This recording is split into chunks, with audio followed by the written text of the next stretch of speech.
মাশাআল্লাহ মার্কা আছে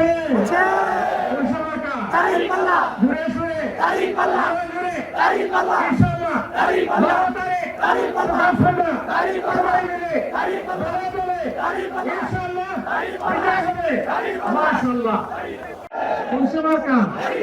আরো জুড়ে জিতবে আমরা ইনশাআল্লাহ মাশাআল্লাহ 12 তারিখ জিতে যাবে ইনশাআল্লাহ। গরমেও লাগে ঠান্ডায়ও লাগে, বর্ষাও লাগে শীতেও লাগে আজকেও লাগে।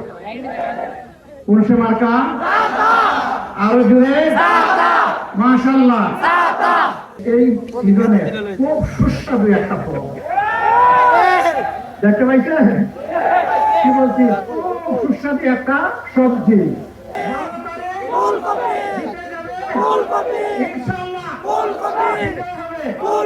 মাশাআল্লাহ। সর্বশেষ শেষ ভালো যার সব ভালো তার মাশাআল্লাহ। সাতলাকলি চিনে? আপনাদের আশেপাশে হাওড় বাউল আছে না, বড় বড় পুকুর আছে না, সেখানে সাতলা ফুটে না? ওদেরটা ফুটবে ইনশাল্লাহ। এখন কলি আছে, 13 তারিখ থেকে ফুটবে ইনশাল্লাহ। মার্কাটা কি?